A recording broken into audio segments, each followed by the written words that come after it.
चालाक लोमड़ी की कर चोरी।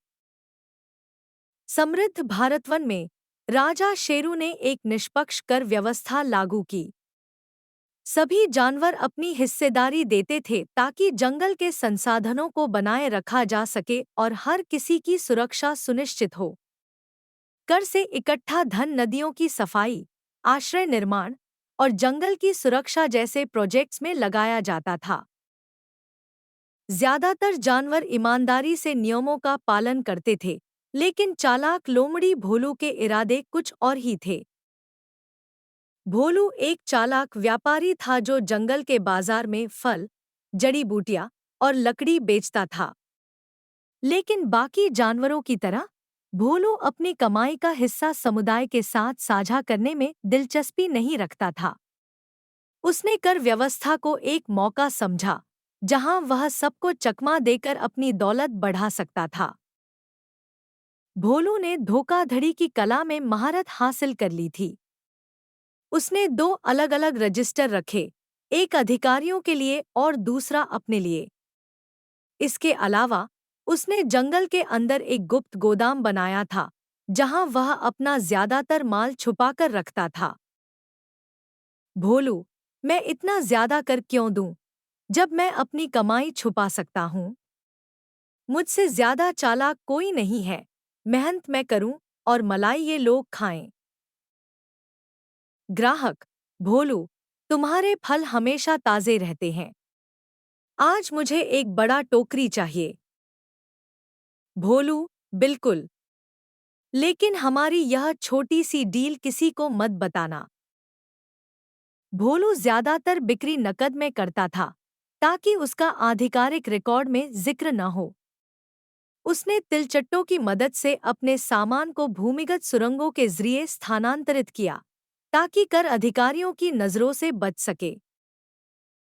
जंगल के कर ऑडिटर, बुद्धिमान उल्लू ने बाजार में अनियमितताओं पर ध्यान दिया। भोलू की घोषित आय उसके स्टॉल पर दिखने वाले ग्राहकों की संख्या से मेल नहीं खाती थी। उल्लू ने अपनी रिपोर्ट राजा शेरू को दी। उल्लू, महाराज, भोलू के रिकॉर्ड में कुछ तो गड़बड़ है। वह अपनी आय कम दिखाता है, जबकि उसका स्टॉल हमेशा व्यस्त रहता है। शेरू, अगर यह सच है, तो हम उसे ऐसा करने नहीं दे सकते। पूरी जांच करो। अगर वह दोषी है, तो उसे सजा दिलवाओ। शेरू ने भोलू के व्यापार की गुप्त जांच का आदेश दिया।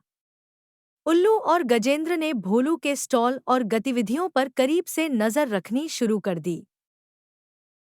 चालाक लोमड़ी भोलू ने जल्दी से महसूस कर लिया कि उसे देखा जा रहा है। उसने जांचकर्ताओं को गुमराह करने की योजना बनाई। उसने अपना ज्यादातर माल गोदाम से एक अन्य गुप्त स्थान पर स्थानांतरित कर दिया और अपने स्टॉल को कम व्यस्त दिखाने की कोशिश की। भोलू, अगर ये मुझे पकड़ना चाहते हैं, तो इन्हें मुझसे पहले उठना पड़ेगा। गिलहरी, अगर उन्होंने तुम्हारे गुप्त गोदाम की जांच कर ली तो? भोलू, उन्हें देखने दो। जब तक वे कुछ ढूंढेंगे, असली सामान बहुत दूर जा चुका होगा।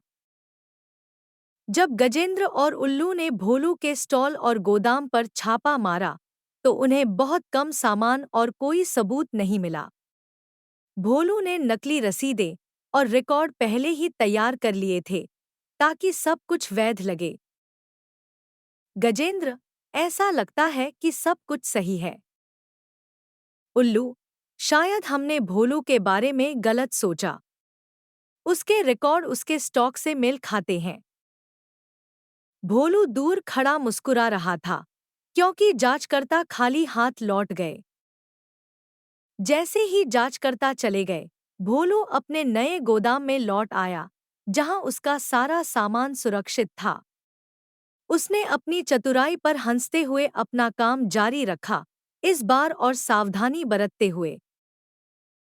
भोलू, मुझे कोई नहीं हरा सकता। जब बाकी जानवर कर भरने में व्यस्त हैं, मैं अपनी दौलत बना रहा हूं। भोलू ने अपना काला बाजार व्यापार चुपचाप जारी रखा, यह सुनिश्चित करते हुए कि वह हमेशा जंगल के अधिकारियों से एक कदम आगे रहे।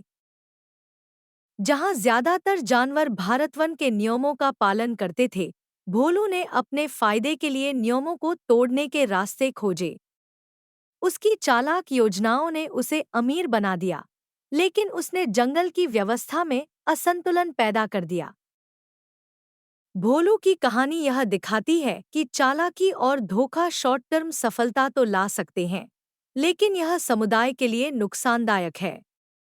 भले ही भोलू पकड़ा नहीं गया, उसकी हरकतों ने जंगल की एकता और समृद्धि को नुकसान पहुंचाया।